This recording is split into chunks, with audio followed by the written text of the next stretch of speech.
You are listening to Fika with Vicky on United Public Radio, 107.7 and 105.3 from New Orleans.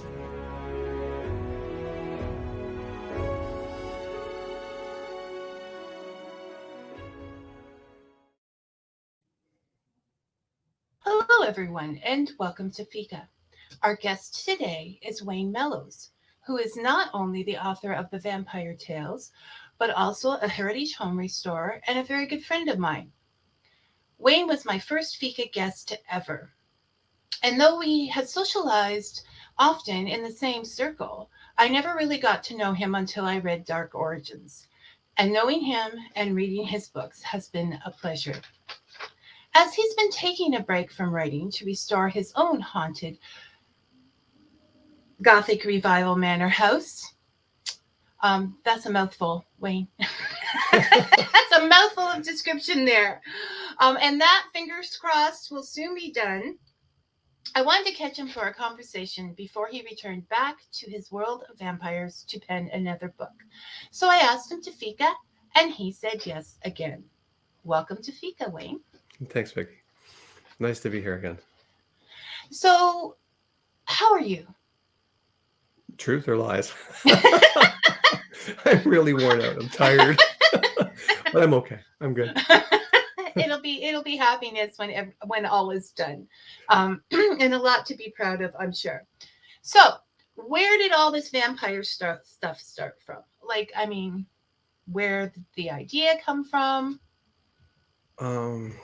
It's a little complicated. It's a long story. It's goes back to my childhood when as a kid growing up, everybody's sort of like, oh, I want to be a firefighter. I want to be a superhero, whatever. And all the cool kids had all the superheroes, so they all had like the Superman. I'm Batman. I have a towel tucked in my T-shirt. Look at me go. And I didn't like any of the cool kids. I was kind of the pariah of the group. So I didn't want to associate with any of the cool kids. So I didn't have a superhero. I didn't have anybody to identify with. And then I started to like read about vampires and things like that. And I thought, well, they're really different. They're kind of scary, but they also have a vulnerable side. They're somewhat revered in some ways. And even as a kid, I started to sort of delve into a little bit about what they were. By no means I wasn't a scholar by any means. I didn't like libraries. I'd rather play hockey or something. But that's where it all began. I just sort of started to identify similarities to especially the vulnerable side, the lonely side. They can't associate with people. They can only do certain things. And I really identified with that. So that's where I think it started from. Which is sort of how you portray your vampires in your novels, is that like your vampires have souls. They remember their past lives. Mm-hmm. And their past lives sort of reflect what kind of vampires they become. They don't change that much. When I started to create, it wasn't even supposed to be a series. It was just supposed to be a single book. It was just an expression of ideas. And I wanted to sort of veer away from the sort of stereotypical vampire everything, so I started to really research into it, and I wanted to break away from the little pretty, excuse me, the little pretty holes in the neck, and the lots of money and the castles and all the stuff that kind of the lore that goes with it. And I tried to make it more realistic, try to pull from history. Where did it come from? Every culture right around the world has got some sort of connection to a vampire being. So then I started to pull from all of that. So I wanted to go that route rather than the stereotypical type of way to go. And you do. Your vampires, your story takes place on the streets of London, on farms, in battlefields in World War II. There isn't that, nicey 19th century manor house. What are you saying? I couldn't resist, Wayne. It was there. So they come from different places. Mm-hmm. They're not the proper people that we often see in the vampire stories. Right. I think for me, a part of the challenge for me was I didn't want it all spelled out, not just for the reader, but for the characters as well. You've read them, so you know a lot of times they get the immortal question, what are we, what are you, sort of thing, and they don't know. And that was key for me, because you wake up one day and you're this thing, right? And you don't know where it came from, you don't know what it is, you don't know how to cope with it. And that's how I wanted to start the book, this complete way of, I don't know what I am, I don't know what's happened to me, nobody knows what's wrong with me, my family doesn't know, the doctors don't know, the shrinks of the time don't know. So it's just this complete lack of knowledge, this complete feeling of being lost in an abyss and not knowing what's happening.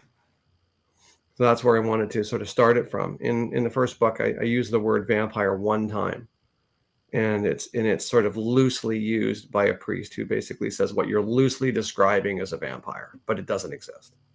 Mm-hmm, mm-hmm. And the vampire himself could have argued that. Yes, but it's very difficult unless you want to expose yourself. So yeah, no. Well, I compare, because your original vampire was younger, mm-hmm. and on the brink of starting life. Mm-hmm. I compare it to a coming of age story where you do feel like at certain ages, or all of them, depending on who you are, but you do feel lost and confused. And who is this person I am becoming? Like, who is this monster I am becoming? So I think, well, like I said, they're vampire books, but they don't have to be. The story would still be there without the vampire. Like, they are basically, to me, historical novels, because you do a lot of research. Oh yeah. And character driven, because the little voices in your head tells you what they want you to do with them, right? We've discussed that before. No, it's out there. We don't talk about the voices inside Wayne's head. No, I want to talk about the voices in Wayne's head because they're very creative. Well, they are creative. You said you have no secrets. I said no, there's no secrets. No. So you start writing your novel, and then these characters begin to take on a life of their own, and explain to you what they wanted to happen. Yeah, it was different for me, because I wrote technical manuals, I wrote shop manuals, I wrote teaching agendas for school and things like that. It was always very, methodical, very plotted. This was different. Like I said, I started out to write one story, and I had an idea. So this is how it's going to go. And the first chapter, it went so smooth. I was really pleased, not to toot my own horn, but it went smooth. It really went. Nothing in my life goes smooth, so I was a little worried. But then I got to chapter 2, and then it wasn't writer's block, because I've never really suffered from writer's block. It was more of this clash of what I thought, and it wouldn't go. It simply wouldn't go. I'd write a couple of lines, and be like, oh, I don't like it, erase it. Okay, do it this way. Didn't go. And it was for the introduction of the female wrongdoer. And I remember leaning back in my office chair, kind of going like, what's wrong with this? Like, why won't it flow? And that was the first time, honestly, that I heard a voice that wasn't my own in my head. And it was this little British voice. And she said, because I'm not like that. Stop making me so simple. And I was like, okay, erased everything, ripped up my notes that were at the side of the computer, and because I used to do everything longhand. And so I thought, okay, I'll change everything about you. So I changed her hair color, her eye color, her height, her stature, her mental stability, everything about her I changed. And bam, there she was. And she was perfect, like just perfect. She almost took over the book because she was too perfect. She was the book to me. I liked her. So did Michelle. Michelle liked her a lot. And what does that say about us? But I'm going to defend her now, because you called her a wrongdoer.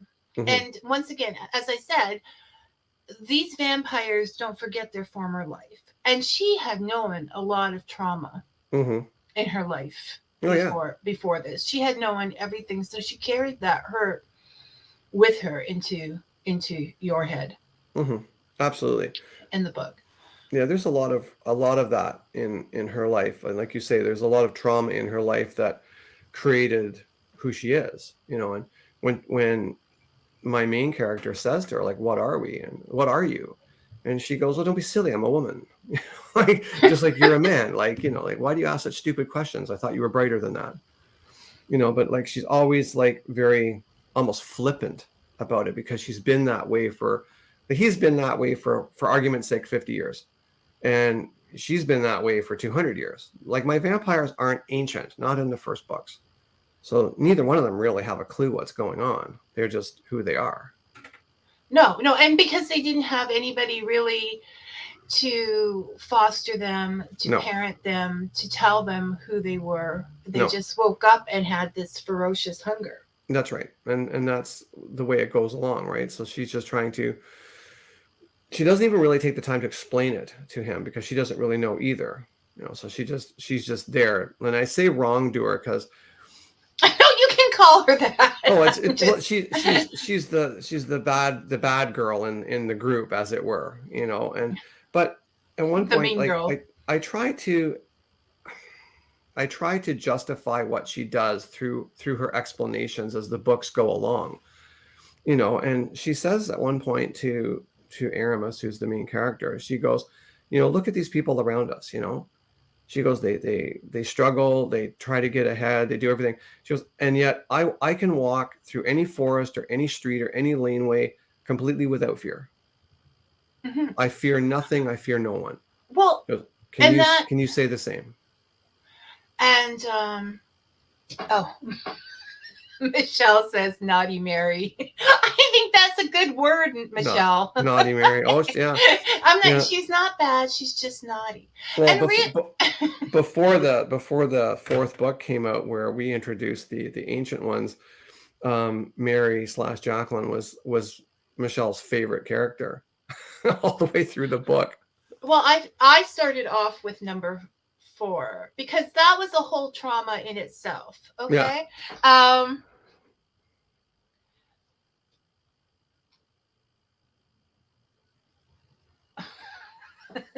What's the laughs? Michelle is laughing now. We're making her happy. This is good. Happy's good. Continue to make Michelle happy. I had a trauma just reading your series, okay? And you were responsible for that, Wayne. What was the trauma? Okay. So I was invited Wayne to Fika. I hadn't invited him yet, but because Wayne took his first book, Whitechapel Road, which is this thick for those watching. For you listening, your average 362 word book. And because he didn't like the amount of details he had put in there, he went back after another two books in the series, and wrote a 652 page first book with more details in it. So I got into the Wayne reading at a Comic-Con. So I started with his fourth book, which could be called a prequel. And that takes place in medieval times. And so I wanted to go back and read the other books. But Wayne said, no, you have to read them in sequence, but I won't give you the first one because I'm rewriting it. And I was like, no. I have to read these books. Like, I have to know how this whole thing, how I have to read more of these books because I was so enamored with Dark Origins, the fourth, the prequel. So one day we were at a mutual social engagement and we had just ordered dinner. And I kept saying, Wayne, I want the book. Wayne, I want the book. Wayne, I want the book. Because when I want a book, I'm Michelle is woohoo, book 4. Yes, we all love book 4. At least the females. Well, the males like it too. I have a lot of male like readers that like it as well. That's right. I'm not. So I kept saying I want this book because I did. And Wayne got up before his dinner even got there and went home and brought me the books, which made me feel very bad, but I still accepted the books anyways because You that's should the feel kind special, of guy. not bad. Well, I was feeling special until I realized none of, as I'm still complaining, none of those books are autographed. What? Really? Yeah, those 3 books aren't autographed. So, my Dark Origins, Oh, I'm surprised. my Dark Origins is autographed, but Mary Quite Contrary and the original Whitechapel Road, and I'll have to swing by with my pen. so yes, I was going to say we'll go out to dinner again, and you can order your food and then Run home and get a pen. run home and get a pen. It's a little bit further now. So that was my trauma in reading. What, that they weren't getting signed? to read your series? No, the having to wait until you. I mean, if I had waited until you had finished your second writing of Whitechapel Road, I would have been forever to read them. Oh. So that was my original trauma. Now my trauma is that they're not autographed, but we'll rectify. The second trauma we can fix. We'll rectify that. So, were you happy with the second Whitechapel Road once you finished it? Did that make absolutely. you happy? You have to remember that Whitechapel Road started off as a single story, a single book. That was it. But by the time I was 2/3 of the way through it, I'd already written the ending for book 2. So I realized, okay, it's going to have to be a series. But I didn't know how far it was going to go. I had no intention of writing a series. I didn't have the time. I didn't have the patience. There was too much going on. But the characters kept, like poke, poke, poke, poke, poke, poke, poke. And so I would write notes down, and I would hear dialogue in the car when I'm driving, and I'd make notes after note after note after note. It was just bizarre. So it started to create itself. So, but yeah, long story short, the second Whitechapel Road is exactly the way I wanted it, because now I know it's a series, so I could tie in so many loose ends that weren't there. Now it sort of, it doesn't give anything away, but as you go along, there'll be things that happen and things that occur. And then when you get into book 2 and then book 3, there's little, oh, I remember that. Oh, I remember that from book 1. I remember that from book 2. But they don't, it doesn't ruin the read if it's not there. It just makes it more complete and more satisfying to the reader. It makes you happy. Makes me happy, for sure. I like a story. I'm not good when there's 15 different stories going on within a story, because I just can't function. I'm very I got to do one thing, maybe 2 at a time. But I like when, there's a series of events that occur and they're significant enough for you to remember them. And then 100 years down the road, when you're reading about something else comes up and you go, oh my God, that's what that was. I get it now. It didn't make sense at the time. And now I understand why he or she said that or did this. So you're a thorough writer. I'd like to think so. You want to? Okay, I'm going to say you are a thorough writer. And I'd say I'd like to think so. And so you would rather have one straight story with all the pieces put together there than to have a lot of different trails. Yeah. And because really, ultimately, you don't have that many characters. No, I don't. I have like my 2 or 3 main characters that flow along and go through it. And then I bring in secondary characters and so forth just to bolster the story, per se. Yeah, because you have to have some other people right there. So Allison says he's a through writer. He is. She meant thorough writer, and I'm pretty sure. I didn't even notice that because I wasn't being difficult. Allison, he's being difficult. Okay. Thank you, Allison. There's nothing we can do about that. And hi, and thanks for joining. So when we talk about thorough and also a perfectionist, you are also very thorough in your research. Yeah, that can be undermine me sometimes. It can be a bit tricky. I think for me, writing the books, again, I go back to, for argument's sake, you're dealing with a fictional character, and I'm not going to get into it because I believe they exist, and that's a whole nother story. But when you have a fictional character, the danger in writing a fictional story about a fictional character, you can have to do anything at all. And then what happens is it becomes unbelievable after a while. So I needed to hold true to the line that I want them believable. This man or woman could be your next door neighbor. They come over, they shovel your snow. What a great guy. Meanwhile, they go out at night and kill people. So I wanted it to be very realistic that way. So the research had to be bang on.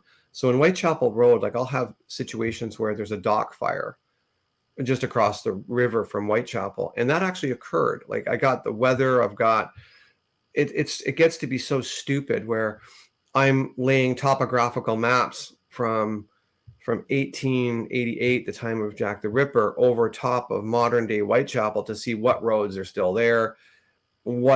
How many meters are there in a block? And in Britain, they don't use blocks, they use streets. They don't say he's 4 blocks over, it's 4 streets over. So it's a whole lingo thing I had to learn as well. But then I would go and say, okay, my guy is approximately my height, and he is 4 streets over from where this murder occurs. If he's running, how long realistically would it take him to get to that spot? I mean, that's ridiculous. But I mean, when I say it only takes 3 minutes to get there, I don't want someone going, well, it would take like much longer. No, I actually ran it, so I know. So it's how long it takes to do it. And then I would compare that to the constable who would walk a beat. And I'd have all the beats written down. So I would know, PC 1, 2, 3, he does a figure 8 between Mitre Square and, the other roads, right? So I knew it took him, let's say, 15 minutes to do the beat walk. And that's documented, so we know. So I know that my killer only has, at best, 14 minutes to pull off this crime because it's documented. And that's how it became so specific for me to do what I was doing. And that's the research I put in. I want to discuss more about that, but we just have a couple of comments till then. Okay. Michelle said, and I have to show this because it's funny. Michelle, when you said you did add other people, Michelle wrote other people, food. Food. In some cases, yes. In some cases, no. Oh, you are difficult today. That was funny. Just laugh. I'm not saying it wasn't funny. It's fact. And Brian, hi Brian. In terms of your writing process, what sort of writing tools do you use to keep track of research notes, timelines, as well as the actual writing? Good question. A lot of it's in my head, if you can believe it. It just kind of rattles around in there. Once I'm focused on the story, I'll go over it and over and over it. What I tell people is I write from a memory. What I mean by that is I'll start working on a specific part of the story. Let's say the chance meeting in a laneway of Mary and Aramis. And I'll look at the laneway in real time, if it's still there. If not, I'll look at photographs and I'll get a sense of what's going on in the laneway. Then I'll bring in the weather and I'll walk the laneway in my mind probably 100 times. What do the bricks look like? What does the ground look like? What is the weather? Where does the rain come from? Does it come straight down? Does it come from the side? Can it come from the side? Where's the wind coming from? All that. So when I start to write it, it's as if I was there. Like I'd walked that laneway 100 times. I know what it feels like, and I can write it from a memory. From the note aspect, it depends. Sometimes I'll get a glimpse of something really brief, a word, a view, and I'll write it down on anything I have. I have pens in the truck. I have papers in the truck. So if I'm driving, I can just slap it on my knee and write down the name of it, right? Like in one section, I can't remember what book it was. I think it was the third book. A character says to this elder gentleman, like, what are you? And the response is, well, we've been asked that question a million times, but the your kind would used to refer to us as Nakru. And it's more like Nakru, like that. And that came to me right before I was going to sleep. And I don't know where it came from, but I could almost hear it in my head. It was like that roll, that Nakru. So I wrote it down phonetically. I tried to look it up, but there was nothing. But I kept that forever. And the character explained it to me, it was, we are the king of the nocturnal, Nakru. So that's what I translated it to be. It's a fictitious word. So the fact that you remembered that I just read that as I was rebrushing up on the books. Out of Yeah. all of the books, makes it believable that you keep it all in your head. Oh yeah. Wait, Yeah. that you just kept that in your head. But the dialogue is important too, because like I'll have dialogue between two, maybe three characters. And when I was working full time, I'd work nights. So I had a lot of driving to do. So that rambled around in my head. And to me, the dialogue has to be so spot on, because you would say something and then I'd be like, would my character actually say that? Would it be proper English? I mean, at one point, Aramis speaks very properly because of the time period. He'll say something like, I do not feel like dinner tonight. He doesn't say I don't or I won't. Right. So, but as we get into book 3, at one point, he's talking to a female character and they have sort of a thing going on. And he said something like, well, I don't really want to do that. And she smiled and she said, what did you say? He said, I don't feel like doing that. And she's like, you said don't. Usually I'm so used to saying do not, and she's like, what happened? He goes, well, I guess you're rubbing off on me. And it's just that sort of that gentle transition over many years that I want the reader to feel. And comment is made on that throughout the books. Actually, people have comment on the fact that he must think that he's something to speak so properly, or Exactly. that's the way my mother wanted it to be. Correct. So yeah, vampires have to sort of keep track of where they are and at what time period, and sort of move with the groove in order It's to never stay. fun for them. For my guy, it's just like I got away from that whole I live forever and I live in a castle and it's fantastic. He's always on the move, right? He can't keep a job for too long. He can't stay in one place for too long. He can't rent a place for too long. And as time goes along, like, he realizes like, I really can't do that because people are dying and they're going to put the finger on me. So he's always on the move. It's hard to make friends. It's hard to have relationships. Okay. Dave is in the house. David Benison. So he says he loves that you used real history for a fictional story. And then this one, which I agree with. Wayne needs to write a story about a guy who fixes houses and finds all kinds of horrors in plumbing and shoddy construction. Lots of laughs. So, well, I was joking with Vicky when we first started doing this. I said I was going to talk about the pitfalls of old plumbing and drywall screws versus nails. That's all I've done in the last 5 years. But hey, you've come a long way.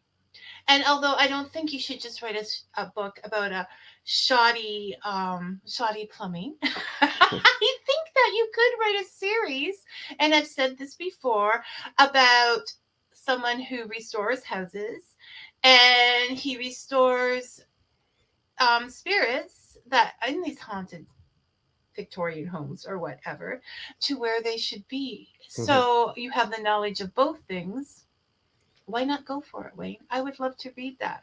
Well, a buddy of mine says I should do something like Homes on Homes, but I'd do it with vampires, like a gothic renovation or something like that. The guys only come to work on your place at night. Yes, Allison says that if you started writing about that in reference to the shoddy plumbing, I'm sure you'd never finish. No. It's horrible. It's horrifying, the stuff you find in the walls. So Wayne is not afraid of vampires or ghosts. He is, however, afraid of 1970s construction. Oh, the stuff I found in walls. I found a wall that was put together by pallets. Like there were skids just nailed together. They used so many spiral nails to put this thing together. It probably cost them more in nails than if they went and bought 2x4s. Then in the other wall was put together by election signs. Just the little 2x2s. They still had the points on them when they drove them in the grass. Like I just shake my head. I'm like, what's holding this house up? Yes, and we'll move on because I probably shouldn't have brought that topic up. Why am I starting to shake? No. So we'll take one more comment before we go on about research. Brian said perhaps old houses can be considered to be a form of vampire that sucks the time Brian, and life right out of this. I've said it a few times. The house is trying to kill me. back to my series about the handyman restoring haunted homes. No. Okay. Okay, we still have time. I can wear you down on this. Go ahead. So research. Now, before, you know what? Let's just hold on research for a second, because we were talking about, the vampires not knowing who they are and being uncomfortable with that. But part of, I think we've discussed earlier, the reason the vampires get away with doing that is because the humans in the story are uncomfortable with the idea of vampires, and so they won't look into that as a solution. And you brought up that a certain inquiry document that you had read about the blood leaving. Did you want to You have to be more specific than that. There's a lot of stuff. Okay. About the woman only being half full. The blood is only. Oh, that's half right. full. Yeah. Okay. Yeah, that's a good point. Yeah.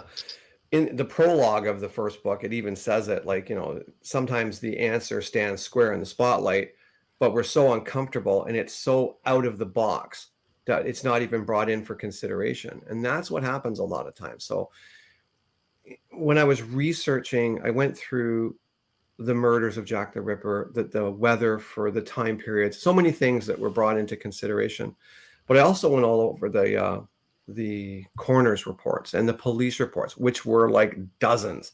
Many of them were conflicting. I had a lot of problems. I had to reach out to numerous people to try to get clarification, because in the first murder, the coroner would say whatever he said. But then in the second murder, he refers back to the first murder, but he contradicts himself. So which one's right? So it was daunting. It was just a daunting task to figure out who was right. But to back up a little bit, when I was looking for a story to substantiate my story, I looked at a lot of things that people would understand. Like, you could say World War II, somebody knows a little bit about it. You can say Jack the Ripper and people be like, oh, that's the madman that killed people somewhere in Europe. They have some idea of what it is. And that's what I was looking for, just some idea. But what solidified it for me was when I started to research. One of the things that I think the coroner's name was Phillips, but I can't guarantee, because they changed a few of them through the time period. When he came out to look at the second murder of first murder of Polly Nichols. She was murdered up on a place, I think it was called Bucks Row, and a constable found her. And back then, like, forensics was in its infancy, so they would do all kinds of things they would never do now.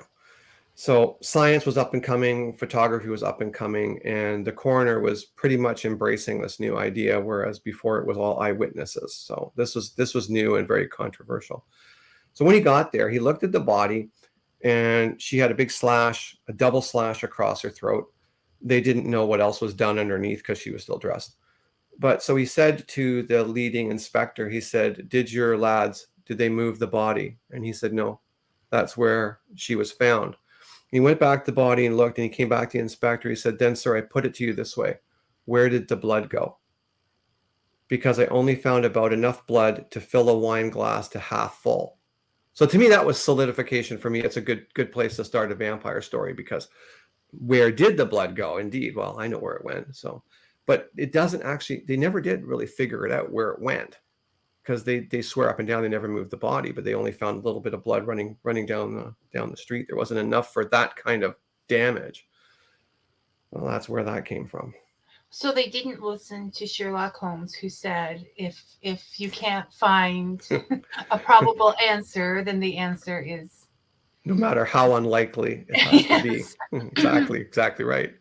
They didn't go for the vampires. And that is that is what a writer does. Mm-hmm. I mean, you take that and say, but what if?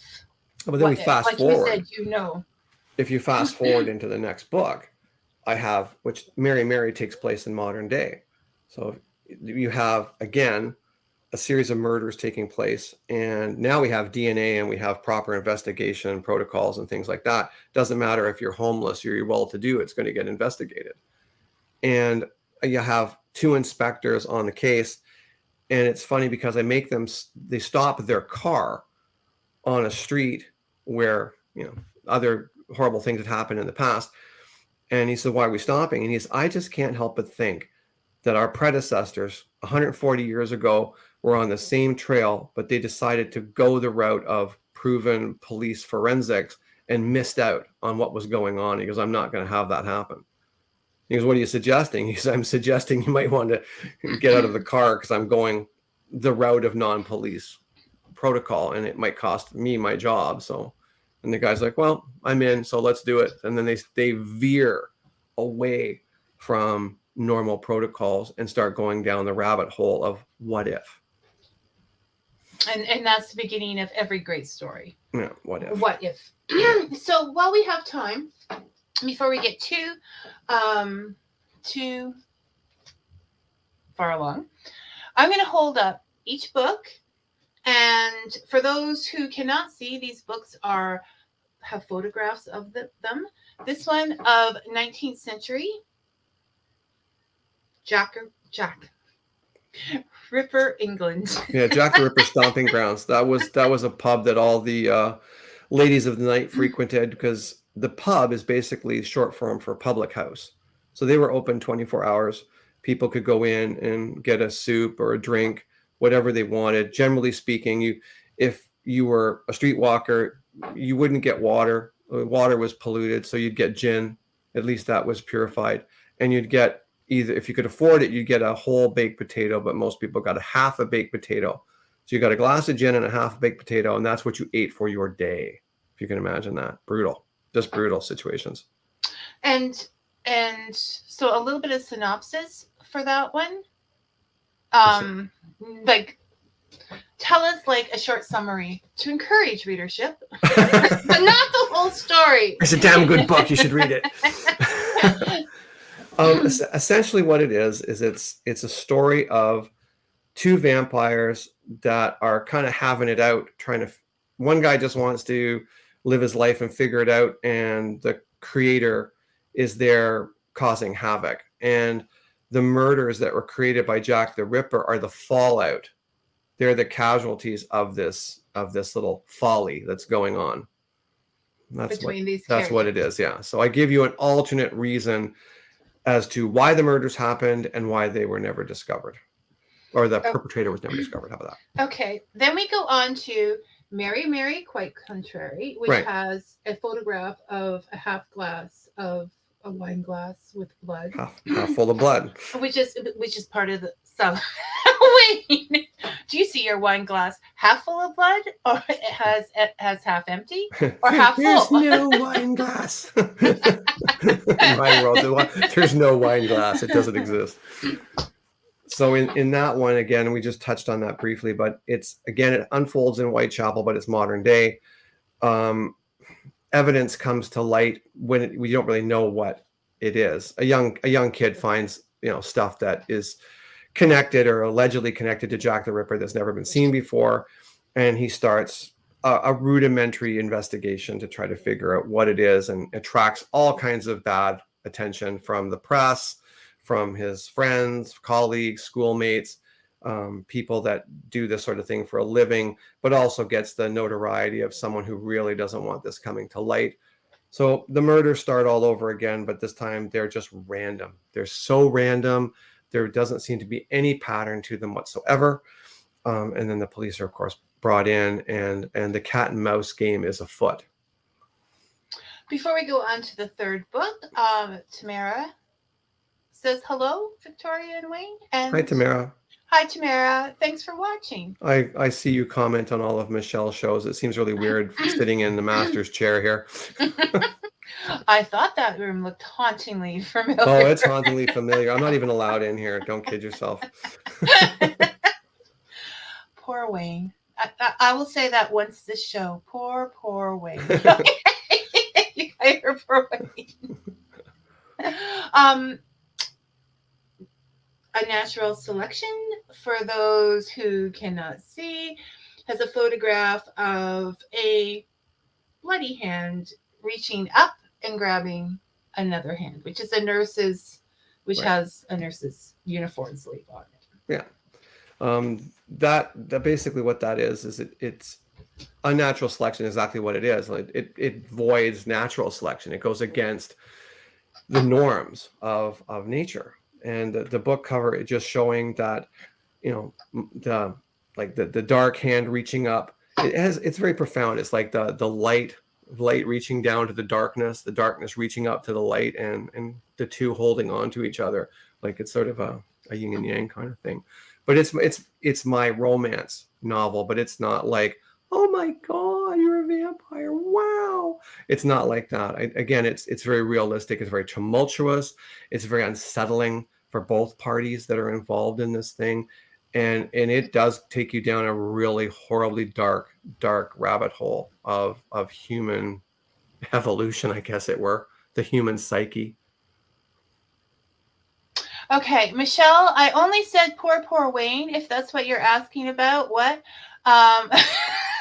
To humor him, not because I think he has it so bad. Okay. Oh, I don't have it bad at all. I know I don't come in this room. I'm scared of this room.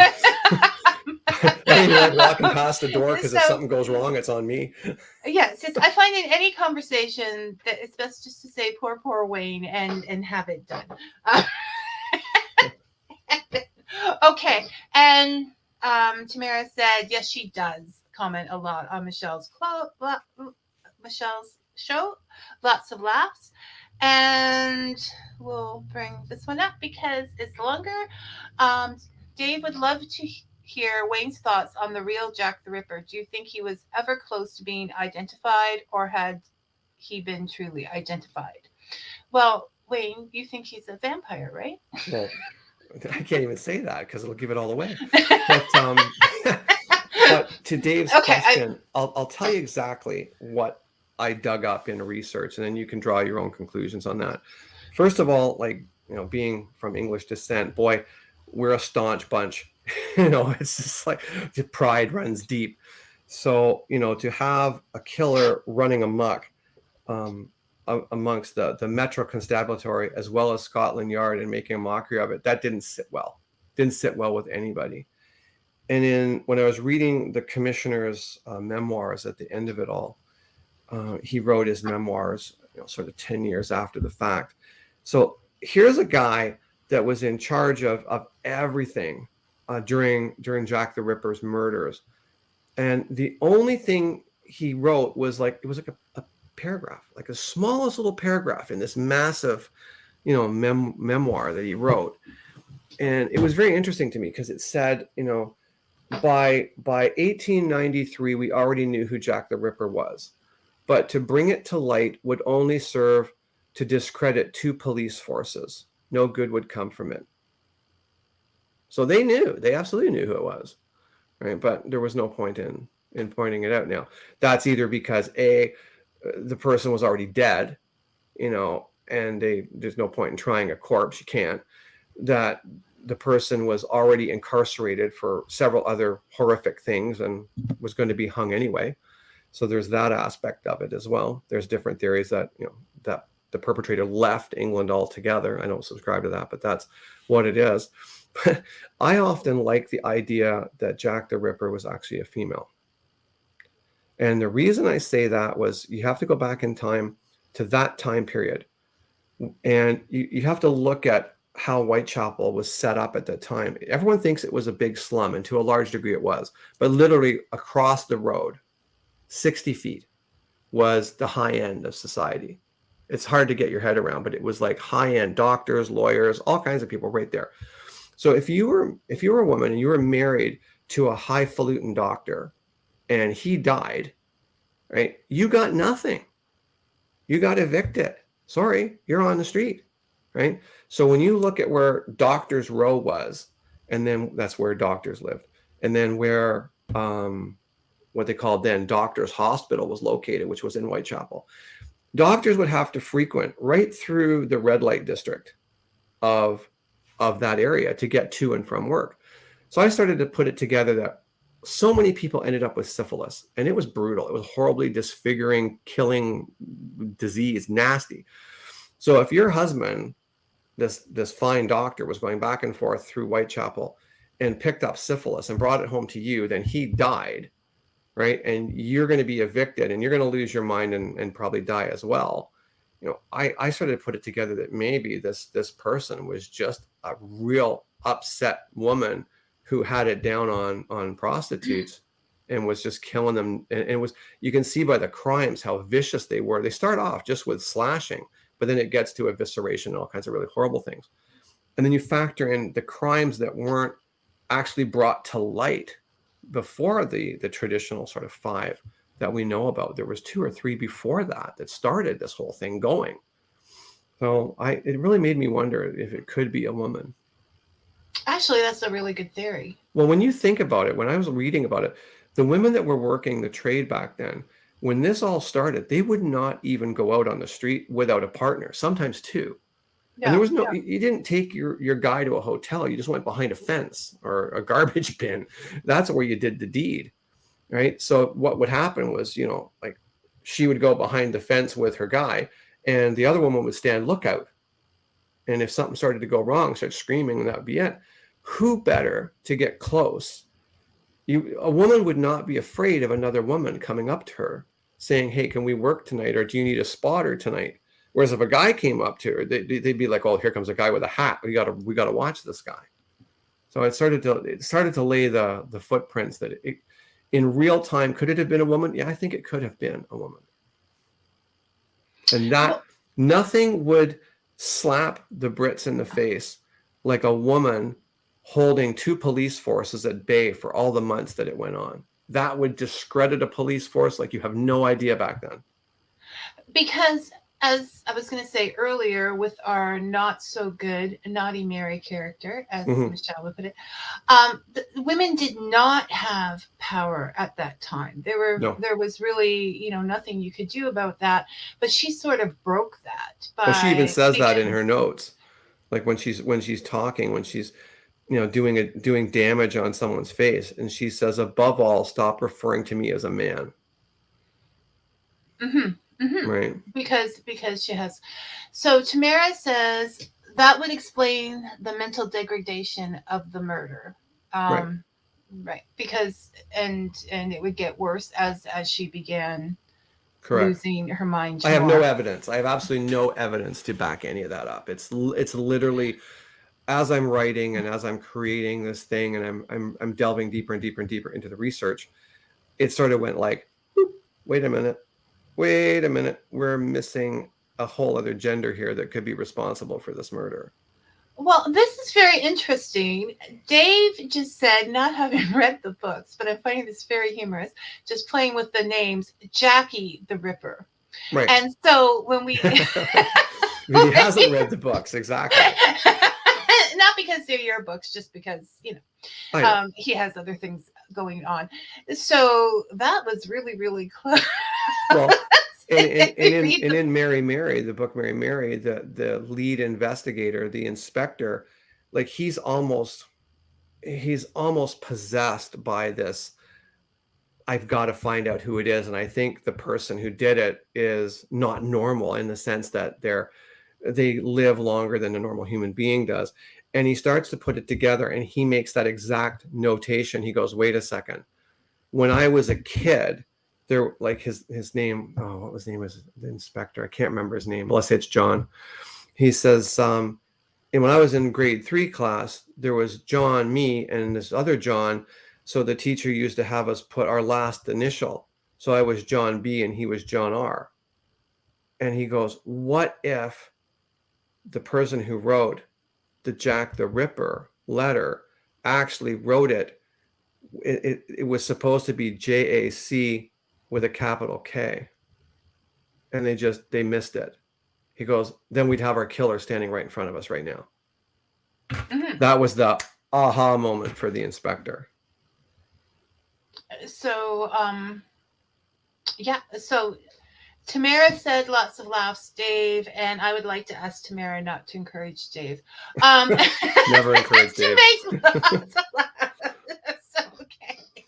So that is, and I personally love the fact that you even said it in Jack the Ripper London, because that you get a darker, more creepier time. It's pretty ugly. Tamara's too accommodating. Okay, she says. Okay, I'll stop encouraging Dave. we go to book 4, the prequel, Yeah. Dark Origins, which has a Knights Templar on the front cover for those Right. who cannot see. And this is just an amazing book. Not that they're all not amazing, but you can really see the progression. Right.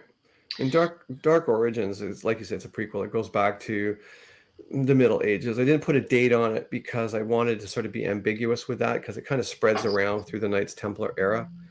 But that's where I wanted sort of to draw from, where how old these guys are, and bring in sort of where it all starts from. And I use these two guys, these two sort of quote Knight Templar guys, to tell a story. And it would be just like, you and I having a conversation about the politics in Canada right now. And we would just be like, oh my God, did you get a hold of so-and-so? What is he doing? And why is this tax being what it is? This is what these two guys are doing while they're going about their business of mayhem. They're just talking about, like, what is the church doing and why are they doing it? And, they've basically erased history. So that's where I come at it. Like, these guys have been around since time began. They are the living history. So the whole idea of, the witch trials and the church coming in and all that stuff, it wasn't to bring about a religious sort of group. It was to eradicate the living history so they could write their own. So the only people that can stand in the way of that are these small group of elder vampires, and so they don't stand for it. no. So they weren't really creating mayhem. They were, well, maybe to the government, as it were, but to the average person, they were heroes. Well, they ate the average person, so they weren't really heroes. Okay, let's get over. Okay, we've got some time left here, so let's get into this, Wayne. Right. They have no choice but to eat somebody. I mean, that is the way it is for them. Right, but one person does it to survive, and one person thoroughly enjoys it. Well, yeah, but that would be the same with humans, right? I mean, correct. You said that their past lives come into the type of vampires they are. So you take the protagonist who uses it to cull society, as you would like a pack of animals or whatever, to get to take away the ones that are suffering, that are sick, or just the ones that nobody likes. And then you have other ones that are finding joy in it. But I don't find that those two characters were finding joy in it, if I remember right. Well, one thoroughly enjoyed it. He's like, I have no love for humanity. But when you see him at the beginning, it's like he's fighting this war. So yeah, but he's fighting this war against because the church's army is out to eradicate him and his brethren. So he's going to take every opportunity to eradicate your entire armed forces if he can get a hold of them. So why should he be miserable about doing that? Oh, he's definitely not miserable. He thoroughly enjoys it. No, but that's what I'm saying. I mean, so many times there's a fight about to ensue, and the one fella's like, well, maybe we can negotiate our way through this, and there doesn't have to be bloodshed. And the other guy just looks at him. He goes, "You really have lost your mind. You really have. If you think that there's going to be no bloodshed tonight, I don't know who you've become, or who I've been hanging out with." Yeah, exactly. Michelle's saying what again? I think that's what WOT is. So we've done something like I don't want you talking badly about that character, Wayne. Well, no, that's well. To quote Michelle on many things, this guy is like, he's just irreverent. He doesn't care. And if you get in his way, he'll kill you. And that's just that simple. I'm explaining this to Michelle, and I tell her this one part of the story, and she just looks at me across the table and goes, "Me loves him." Okay. And so do we all, Michelle. So we all. So yes, it is a wonderful prequel, and it is also very well researched. And so that's why I say they're well researched historical novels and character driven. The characters are very strong and very. You don't have to agree with this. I'm telling the people listening, Wayne. So I'm just nodding. I'm listening. I nod when I listen. so I'm just Yes, they are. no. I'd be more. I was expecting more the other hand, like like if you say so. So they are well. If you say so. They are well. I'm trying to be so good here. They are well researched historical novels, very character driven, and you can't get them yet until Wayne gets back to the book business because it is a direct to Wayne process. So, okay, he's exceptional. And I'm not sure if she's talking about our character in Dark Origins or you. No, it's not I me. believe It'll be the she character. is talking about you, Wayne. You are exceptional in your research, etc. But I enjoy it. I think what I try to tell people is like I enjoy what I do. So it's not like I have to write, I have to create this, I have to do this, I have to do that. I actually love it. I love getting into it. I love digging up stuff. I love finding things. It's just part of who I am. So that goes into the book. All the characters that come to mind, I want them to be real. I want them to feel. I want them to hurt. I want them to laugh. I want them to love. I want them to feel loss.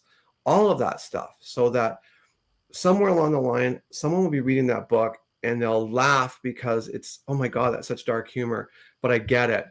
Or they'll read a part where there's a loss and they might actually cry because I've lived that. I know what that feels like to have that kind of loss, that loneliness.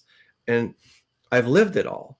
People, it's like when I look back on my own life, and it's not a sob story, but it's like I suddenly realized why things are so miserable all the way along is because it gave me such a fantastic perspective from which to write from, because I could understand it.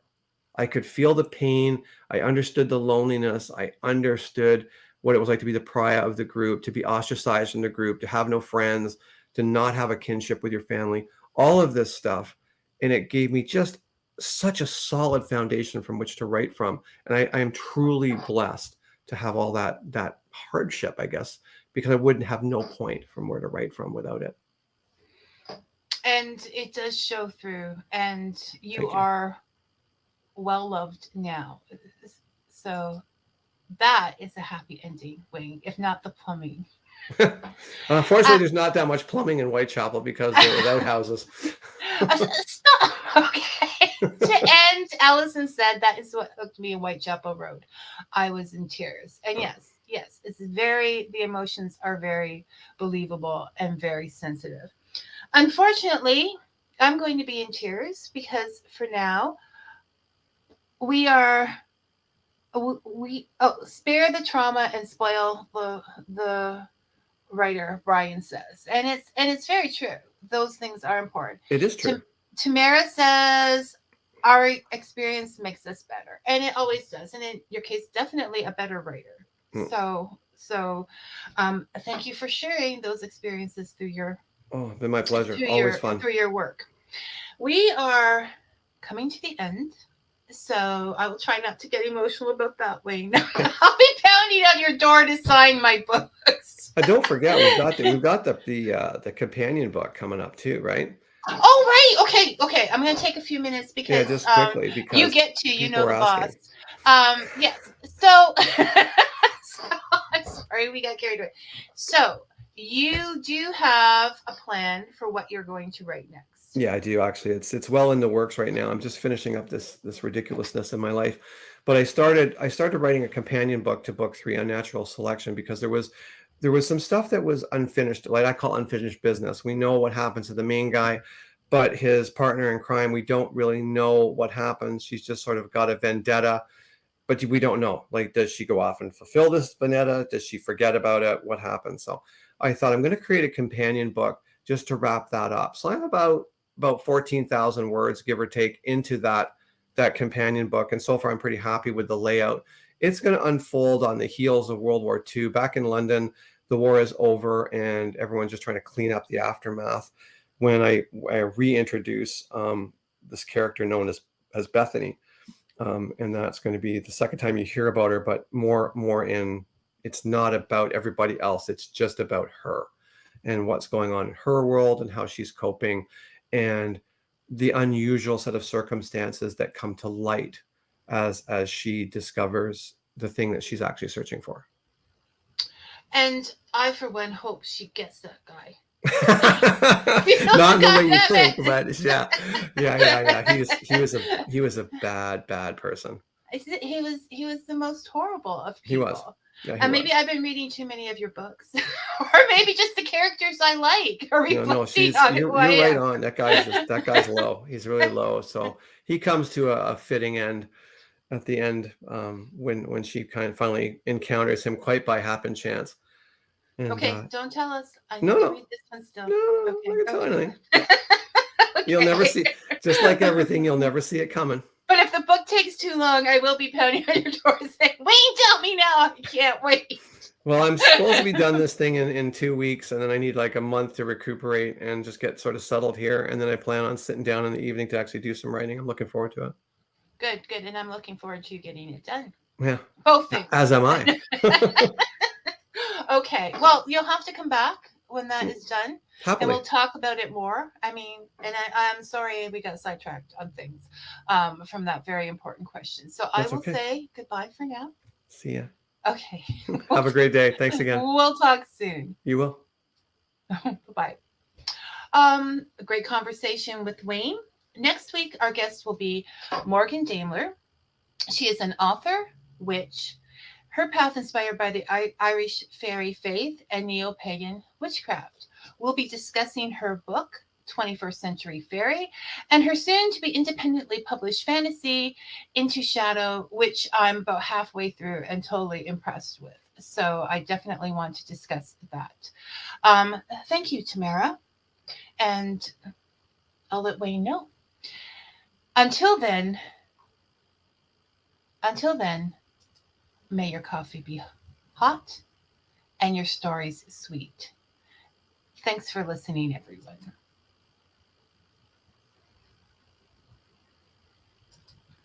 And I will just take a minute here because I'm still thinking about the conversation. Okay. Bye-bye.